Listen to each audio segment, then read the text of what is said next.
নমস্কার দর্শক বন্ধু, আমি শ্রী প্রদীপ ঠাকুর। আমার হাতে আপনারা দেখতে পাচ্ছেন কতগুলো লবঙ্গ।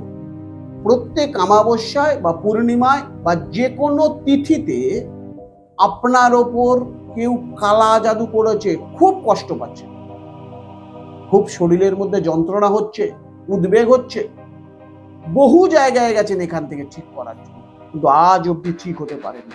এই কটা লবঙ্গ এবং এর সাথে দুটো জিনিস নিতে হবে। আপনাকে একটু তেজপাতা নিতে হবে আর একটু কর্পূর নিতে হবে।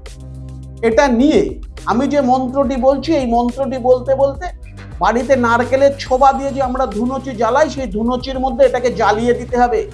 যতবার আপনার যতগুলো বয়স ঠিক ততগুলো লবঙ্গ নিয়ে নেবেন। আমি এখানে অল্প কটা লবঙ্গ দিয়ে আপনাকে দেখাচ্ছি। মন্ত্রটি হচ্ছে ওং ত্রাতিনি স্বাহা, ওং হামিলে স্বাহা, ওং দ্রাতিনে স্বাহা, ওং হামিলে স্বাহা।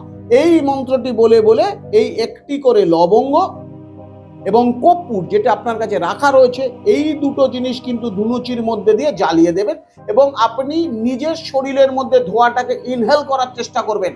আপনার মধ্যে যদি কোনো অশুভ শক্তি থেকে থাকে সেটিও কিন্তু নষ্ট হয়ে যাবে এবং বাড়ির মধ্যে যে কালা জাদু, যে নেগেটিভ ঊর্জা বাড়ির মধ্যে থাকে সেটিও কিন্তু নষ্ট হয়ে যাবে। এটি বাড়িতে প্রত্যেক দিন করতে পারেন, কিন্তু অমাবস্যার দিন থেকে এটিকে শুরু করতে হবে। শুরু করুন, শুভ ফল পাওয়ার পর আপনার মতামত আমাকে জানান। সুস্থ থাকুন, ভালো থাকুন।